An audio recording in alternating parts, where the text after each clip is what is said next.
Hello students, computer धोरण 12 ना chapter तरीके 6 ऑब्जेक्ट आधारित ख्यालो। तो આપણે આજે ઓબ્જેક્ટ આધારિત ખ્યાલો વિશે પરિચય મેળવશું। સૌથી પહેલા ઓબ્જેક્ટ એટલે શું, ઓબ્જેક્ટ વિશે આપણે વધારે માહિતી મેળવવાની છે। ઓબ્જેક્ટ ઓરિએન્ટેડ પ્રોગ્રામિંગ ની અંદર ઓબ્જેક્ટ એ ખૂબ જ અગત્યનો ભાગ ભજવે છે। હાલમાં આપણે ઇન્ટરનેટ, વેબસાઇટ અને વેબ આધારિતના યુગમાં જીવી રહ્યા છીએ। કાંઈ પણ વસ્તુ સર્ચ કરવી હોય તો એ વેબસાઇટ ની અંદર જ આપણે વારંવાર સર્ચ કરીએ છીએ। એવી જ રીતે જ્યારે પણ કાંઈ પણ વસ્તુ મોબાઈલ દ્વારા સર્ચ કરવી હોય ત્યારે મોબાઈલની અલગ-અલગ એપ્લિકેશનનો ઉપયોગ કરીએ છીએ। આજના યુગમાં વિનિયોગનો ઝડપી વિકાસ, વિનિયોગ નામનો એક શબ્દ આવે છે। વિનિયોગ એટલે શું? વિનિયોગનું ઇંગ્લિશ નામ થાય છે એપ્લિકેશન। બરોબર, આપણે કોઈ પણ વસ્તુની અંદર સર્ચ કરવું હોય, કાંઈ પણ વસ્તુ માટે સર્ચ કરવું છે મોબાઈલ થ્રુ, તો આપણે અલગ-અલગ એપ્લિકેશનનો ઉપયોગ કરશું। તો આવી જ રીતે આપણે ઓબ્જેક્ટ આધારિત પ્રોગ્રામિંગ જે શીખશું એ કેવી રીતે આની અંદર ઉપયોગ થાય છે એના વિશે સમજશું। આજના યુગમાં એપ્લિકેશનનો ઝડપી વિકાસ અને સોર્સ કોડનો પુનઃ ઉપયોગ ખૂબ જ મહત્વનો બન્યો છે। તો સોર્સ કોડનો પુનઃ ઉપયોગ એટલે શું કે આપણે જે એપ્લિકેશન બનાવી છે, એપ્લિકેશન આખી બીજી વાર બનાવવા કરતા જો એમાં અમુક જ પાર્ટ છે જેને વારંવાર બદલાવાની જરૂર રહે છે તો આપણે તેને જ ચેન્જ કરશું। ઓબ્જેક્ટ આધારિત પદ્ધતિનો ઉપયોગ કરીને તૈયાર કરવામાં આવતા સોફ્ટવેર ખૂબ જ વિશ્વસનીય હોય છે। ઓબ્જેક્ટ આ શબ્દ આપણે વારંવાર સાંભળીએ છીએ તો બધાને થતું હશે કે આ ઓબ્જેક્ટ એટલે શું। દુનિયાની અંદર પૃથ્વી ઉપર રહેલી બધી જ વસ્તુ એક ઓબ્જેક્ટ છે। ઓબ્જેક્ટ બે પ્રકારના હશે જે આપણે આગળ ભણશું। અત્યારે આપણે ઓબ્જેક્ટ આધારિત પદ્ધતિ વિશે થોડું માહિતી મેળવીએ। આ ઓબ્જેક્ટનો ઉપયોગ કરીને બનાવવામાં આવેલ સોફ્ટવેર ખૂબ જ વિશ્વસનીય હોય છે। આ સેન્ટેન્સમાં ઘણું બધું કહેવામાં આવ્યું છે, જેમ કે આ સોફ્ટવેરનો ઉપયોગ કરવાથી તમે ઈઝીલી કાંઈ પણ મોડિફિકેશન કરી શકો છો। ચાલો આના પછી આપણે એક એક્ઝામ્પલથી સમજીએ। તો એક્ઝામ્પલ આપણે એવું લઈએ છીએ કે આપણી પાસે એક ઇવેન્ટ, આપણે કોઈ એક લાઈવ ઇવેન્ટ કરવાની છે। તો ઇવેન્ટની અંદર મુખ્યત્વે 5 ડિપાર્ટમેન્ટ પાડીને આપણે કામ કરશું। આપણે એક્ઝામ્પલ તરીકે ઇવેન્ટને 26મી જાન્યુઆરી તરીકે કન્સિડર કરશું કે આપણે 26મી જાન્યુઆરીનું સેલિબ્રેશન કરવું છે। તો એમાં સૌથી પહેલો પાર્ટ હશે લાઇટિંગ, ડેકોરેશન, સ્ટેજ ડેકોરેશન, પછીનો પાર્ટ છે ઇન્વિટેશનનો છે। તો આમ અલગ-અલગ 3 ડિપાર્ટમેન્ટ પાડ્યા। ચોથો ડિપાર્ટમેન્ટ આપણે પાડશું સાઉન્ડ સિસ્ટમ। તો આપણો સૌથી પહેલો પાર્ટ રહેશે લાઇટિંગ એન્ડ ડેકોરેશન, બીજો વિભાગ રહેશે સ્ટેજ ડેકોરેશન, ત્રીજો વિભાગ રહેશે ઇન્વિટેશન અને ચોથો વિભાગ રહેશે જે છે સાઉન્ડ સિસ્ટમ। તો આ જો ચારે ચાર વસ્તુ પ્રોપર ચાલતી હશે તો આપણે 26મી જાન્યુઆરીનું ફંક્શન બહુ સારી રીતે કરી શકશું। તો આ જે ડિપાર્ટમેન્ટ છે એ બધા ડિપાર્ટમેન્ટની અંદર આપણે કેવા લોકોને મૂકશું તો કે જે લાઇટિંગ ડિપાર્ટમેન્ટ છે, લાઇટિંગના એક્સપર્ટ વ્યક્તિઓ હશે એ બધાને એમાં મૂકશું। સ્ટેજ ડેકોરેશનમાં તો કે સ્ટેજ ડેકોરેશનમાં જે એક્સપર્ટ વ્યક્તિઓ છે એમને મૂકશું।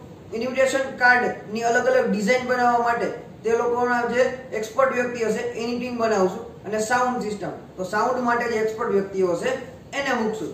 આમ અલગ-અલગ વ્યક્તિઓની ટીમ બનાવીને આપણે વર્ક કરશું। પણ આપણે એવી આશા ના રાખી શકીએ કે જે વ્યક્તિ સાઉન્ડ સિસ્ટમ મેનેજ કરે છે એ જ વ્યક્તિ અલગ-અલગ ડિઝાઇન પણ બનાવે અને એ જ વ્યક્તિ સ્ટેજ પણ ડેકોરેટ કરે। તો આપણે જે ટીમ બનાવશું એ એક ગ્રુપ વાઇઝ બનાવશું। હવે જે ટીમ બનાવેલી છે એ પોતાના એરિયામાં એટલે કે પોતાના ફિલ્ડ વર્કમાં ખૂબ જ એક્સપર્ટ છે। હવે જ્યારે આપણે સ્ટેજ ડેકોરેશન માટેનું વર્કઆઉટ ચાલુ છે અને એમાં તમારે કાંઈ પણ ડિઝાઇન ચેન્જ કરવી છે, સ્ટેજની ડિઝાઇન ચેન્જ કરવી છે, લેઆઉટ ચેન્જ કરવું છે, તો આપણે ત્યારે માત્ર ને માત્ર સ્ટેજ ડેકોરેશન વાળો જે પાર્ટ છે એને જ ઇફેક્ટ થશે। જ્યારે સાઉન્ડ સિસ્ટમ અને લાઇટિંગનો જે ડિપાર્ટમેન્ટ છે, ઇન્વિટેશન કાર્ડ માટેનો જે ડિપાર્ટમેન્ટ છે એ બધા એની રીતે ઇન્ડિવિડ્યુઅલ વર્ક કરતા રહેશે। તો આવી જ રીતે આપણે સોફ્ટવેરમાં આગળ વાત કરીએ તો જ્યારે સોફ્ટવેર બનાવવામાં આવે છે ત્યારે સોફ્ટવેરની અંદર પણ ઘણા બધા મોડ્યુલ હોય છે, જેમ કે લોગિન માટેનું મોડ્યુલ, રજિસ્ટ્રેશન માટેનું મોડ્યુલ, બુકિંગ માટેનું મોડ્યુલ। તો આપણે જે ડિપાર્ટમેન્ટમાં ક્વેરી હોય છે એ ડિપાર્ટમેન્ટને જ સુધારવાનો હોય છે, બાકીના ડિપાર્ટમેન્ટને અફેક્ટ કરવાના રહેતા નથી। અને આ બધા જે ડિપાર્ટમેન્ટ છે એક ઓબ્જેક્ટ તરીકે કામ કરશે। તો અલગ-અલગ ઓબ્જેક્ટ કામ કરશે તો જે ઓબ્જેક્ટની ક્વેરી હશે એ જ ઓબ્જેક્ટને સુધારવાનો રહેશે, જ્યારે બાકીના સોફ્ટવેરનો ભાગ છે જેમ છે તેમ જ ચાલુ રહેશે. આનેથી ઘણા બધા અલગ અલગ પ્રકારના ફાયદા પણ છે. વિવિધ સોફ્ટવેર સિસ્ટમના વિશ્લેષણ, ડિઝાઇન અને અમલીકરણમાં ઓબ્જેક્ટ આધારિત પદ્ધતિ ખૂબ જ મહત્વનો ભાગ ભજવે છે. જાવા પ્રોગ્રામિંગ ભાષા એ સંપૂર્ણપણે ઓબ્જેક્ટ આધારિત પ્રોગ્રામિંગ ભાષા છે. હવે વાત કરીએ થોડીક પહેલાની, તો કે ઈસવીસન 1960 માં ઓબ્જેક્ટ આધારિત પ્રોગ્રામિંગની શરૂઆત કરવામાં આવી. ઈસવીસન 60 માં એટલે કે અત્યારે ઓલમોસ્ટ ઘણા બધા વર્ષો પહેલાની વાત છે કે 1960 માં ઓબ્જેક્ટ આધારિત પદ્ધતિ વિકસાવવામાં આવી. પણ જ્યારે આ પદ્ધતિ વિકસાવવામાં આવી ત્યારે એટલા બધી યુઝ થતી નહીં. ધીમે ધીમે માણસો આનાથી અવેર થતા ગયા કે ઓબ્જેક્ટ આધારિત પદ્ધતિ છે એ ખૂબ જ મહત્વની છે, એમાં પ્લાનિંગ સાથે વર્કઆઉટ કરી શકાય છે. આના 20 વર્ષ પછીના સમયગાળામાં એટલે કે 1980 સુધીનામાં આ ઓબ્જેક્ટ આધારિત પદ્ધતિ છે તે ખૂબ જ પ્રચલિત અને મુખ્ય પદ્ધતિ બની ગઈ કે જેટલા પણ સોફ્ટવેર છે એ બધા જ સોફ્ટવેર ઓબ્જેક્ટ આધારિત બનવા લાગ્યા. ઓબ્જેક્ટ આધારિત પદ્ધતિ મુખ્ય બનવાના પાછળના મુખ્ય 3 કારણો હતા. તો તેમાં સૌથી પહેલું કારણ હતું કે સિસ્ટમનું અતિ ઝડપથી વધતું જતું કદ, કે જે સોફ્ટવેર બનેલો હતો એ સોફ્ટવેરમાં દિવસે ને દિવસે નવી જરૂરિયાત ઊભી થવા માંડી. દિવસે ને દિવસે નવી જરૂરિયાત ઊભી થવાને કારણે સોફ્ટવેરની સાઈઝ વધવા માંડી. તો હવે જે નવા સોફ્ટવેર બનાવવાનું વિચારવામાં આવ્યું એ ઓબ્જેક્ટ આધારિત બનાવવાનું વિચાર્યું કે જે કઈ નવી ફ્યુચરની રિક્વાયરમેન્ટ આવે એ ઈઝીલી એડ થઈ શકે. સોફ્ટવેરની જટિલતાનું નિયંત્રણ, જો આનો બીજો ઇમ્પોર્ટન્ટ પાર્ટ છે સોફ્ટવેરની જટિલતાનું નિયંત્રણ કરવું. ધીમે ધીમે સોફ્ટવેરમાં એટલા બધા ફીચર અને ફંક્શન એડ થતા ગયા કે સોફ્ટવેર એકદમ કોમ્પ્લેક્સ થવા માંડ્યા. જે જૂની પદ્ધતિ પ્રમાણે સોફ્ટવેર ચાલતા હતા એ એકદમ કોમ્પ્લેક્સ થવા માંડ્યા. તો એ લોકોએ એવું સોફ્ટવેર બનાવતા વ્યક્તિઓ નક્કી કર્યું કે હવેના નવા સોફ્ટવેર છે ઓબ્જેક્ટ આધારિત બનાવશું કે જેથી જટિલતા નિયંત્રિત કરી શકાય. અને ત્રીજું મુખ્ય કારણ હતું તો કે મોટી અને જટિલ સિસ્ટમ ની અંદર સમય સાથે સુધારા વધારા કરવા શક્ય બને. જેમ જેમ નવા સુધારા આવતા જાય એમ તો સોફ્ટવેરમાં સુધારા પણ કરવા જરૂરી છે. તમને બધાને યાદ હોય તો આજથી 10 વર્ષ પહેલા ફિંગરપ્રિન્ટનું એટલું બધું કોઈ ઇમ્પોર્ટન્ટ હતું નહીં. પણ જ્યારે અત્યારના જમાનામાં જે તમારે આધાર કાર્ડ સાથે ફિંગરપ્રિન્ટ લિંક અપ કરેલી હોય, તમારે નવું સિમ કાર્ડ પરચેસ કરવું છે તો આધાર કાર્ડની સાથે ફિંગરપ્રિન્ટ અટેચ કરશો તો તમને તરત જ મળી જશે. તો જ્યારે બેંક છે, બેંક તો આજથી 10 વર્ષ પહેલા હતી, પણ બેંક વાળા પહેલા તમારી પાસે આધાર કાર્ડ કે બીજા કઈ પ્રૂફ માંગતા નહીં. જે તમારા બેઝિક ડોક્યુમેન્ટ હોય, રેસિડેન્ટ એડ્રેસ ને XYZ ડોક્યુમેન્ટ, તેની ઉપર જ વર્ક કન્ટિન્યુ થતું. તો જેમ બેંકના સોફ્ટવેરમાં પણ નવા જરૂરિયાત મુજબ સુધારા આવ્યા તો એ બધા ડાયનેમિક સોફ્ટવેર હતા. તો આવી રીતે ઓબ્જેક્ટ આધારિત પ્રોગ્રામિંગની શરૂઆત થઈ અને ધીમે ધીમે વિકાસ પણ થયો. હવે ઘણી બધી લેંગ્વેજ છે જે ઓબ્જેક્ટ આધારિત કામ કરે છે. સી લેંગ્વેજ, C++, જાવા, C#, તમે સ્ક્રીનમાં જોઈ શકો છો C હેઝ લખેલું હશે, તેને આપણે C# તરીકે વાંચશું. VB.NET, ASP.NET અને PHP. PHP નું પૂરું નામ છે પર્સનલ હોમ પેજ.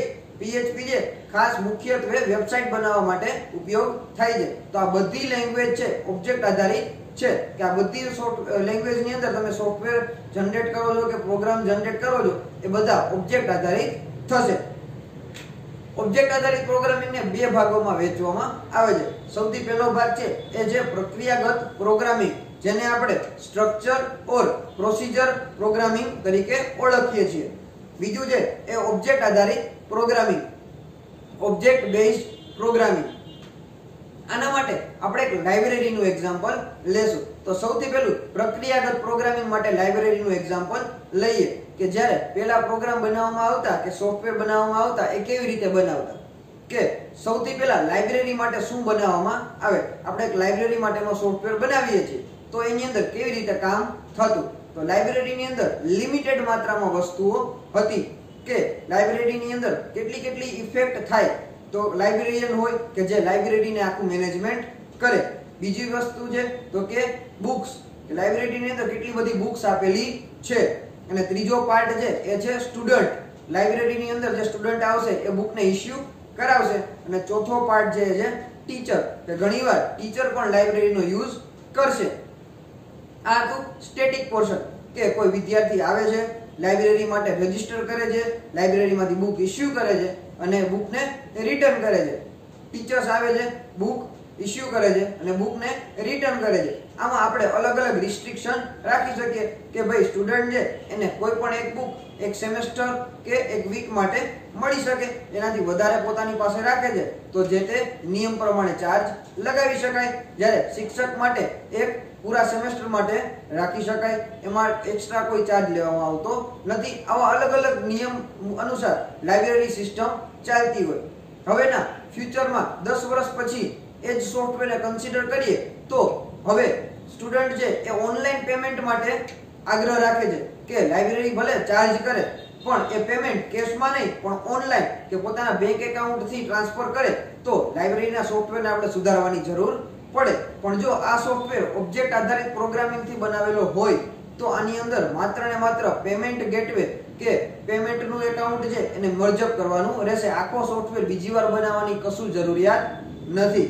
પણ જો જ્યારે પ્રક્રિયાગત પ્રોગ્રામિંગથી સ્ટ્રક્ચર પ્રોગ્રામિંગથી બનાવેલું હોય તો આખો પ્રોજેક્ટ છે બીજી વાર જનરેટ કરવો પડે અને એમાં ઘણા બધા મની ઇન્વેસ્ટ કરવા પડે. એના માટે 1960 થી લઈને 1980 સુધી જે આખી ઝુંબેશ ચાલી કે માણસો ધીમે ધીમે પ્રક્રિયાગત પ્રોગ્રામિંગમાંથી ઓબ્જેક્ટ આધારિત પ્રોગ્રામિંગ તરફ આગળ વધવા લાગ્યા. ઓબ્જેક્ટ આધારિત પ્રોગ્રામિંગ માં ઓબ્જેક્ટ જે કેન્દ્ર બિંદુ પર રાખવામાં આવે છે, જ્યારે પ્રક્રિયાગત પ્રોગ્રામિંગમાં આપણું કેન્દ્ર બિંદુ ડેટા પર ફોકસ કરવામાં આવે છે.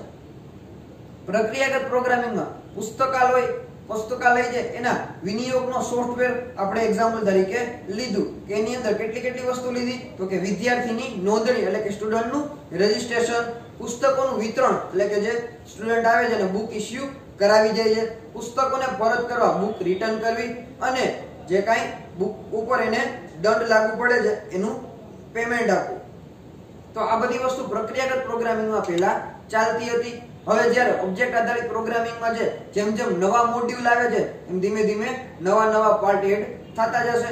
ફ્યુચરમાં એવું પણ થઈ શકે કે જ્યારે વિદ્યાર્થી કોઈ પણ ટેક્સ્ટ બુક કે કોઈ પણ બુક ઇશ્યુ કરવા આવે છે ત્યારે તેને માત્ર ને માત્ર પોતાની ફિંગરપ્રિન્ટ આપીને બુક ઇશ્યુ કરાવી શકે. તો આવા કંઈ પણ નવા ફીચર એડ કરવા હોય તો એ પ્રક્રિયાગત પ્રોગ્રામિંગને બદલે ઓબ્જેક્ટ આધારિત પ્રોગ્રામિંગની અંદર ખૂબ જ સરળ બને છે. આપણે એકવાર ફાસ્ટ રિવિઝન કરી લઈએ તો ફટાફટ ઓબ્જેક્ટ આધારિત પ્રોગ્રામિંગ. હાલમાં આપણે ઇન્ટરનેટ અને વિનિયોગના અલગ અલગ વિકાસને કારણે પ્રક્રિયાગત પ્રોગ્રામિંગ માંથી જીવી રહ્યા છીએ. આજના યુગમાં વિનિયોગનો ઝડપી વિકાસ સરળ બન્યો છે અને ફટાફટ પ્રોગ્રામિંગ થાય છે. ઓબ્જેક્ટ આધારિત પદ્ધતિથી આવેલા સોફ્ટવેર ખૂબ જ વિશ્વસનીય હોય છે. એ પણ આપણે શીખ્યા. તમારી ટેક્સ્ટ બુકમાંથી 6.1 અહીંયા કમ્પ્લીટ થાય છે. 6.2 તો કે ઓબ્જેક્ટ આધારિત ખ્યાલનું મહત્વ. તો આપણે 1960 માં ઓબ્જેક્ટ આધારિત પ્રોગ્રામિંગની શરૂઆત થઈ. 1980 સુધીમાં આ પ્રક્રિયા ખૂબ જ પ્રચલિત અને મહત્વની બની ગઈ. ઓબ્જેક્ટ આધારિત પદ્ધતિના મુખ્ય 3 કારણો હતા તો કે સિસ્ટમનું ઝડપી વધતું જતું કદ, જટિલતાનું નિયંત્રણ અને જેમ જટિલતા વધતી ગઈ એમ સોફ્ટવેરમાં સુધારા કરવા માટે કાર્યને સરળ બનાવવા. ઓબ્જેક્ટ આધારિત પદ્ધતિની અંદર કેટલા લેંગ્વેજનો સમાવેશ થાય છે? C, C++, VB.NET, Java, PHP, ASP.NET અને C#. અને બે પ્રક્રિયામાં વહેંચવામાં આવે છે તો કે પ્રક્રિયાગત પ્રોગ્રામિંગ અને ઓબ્જેક્ટ આધારિત પ્રોગ્રામિંગ.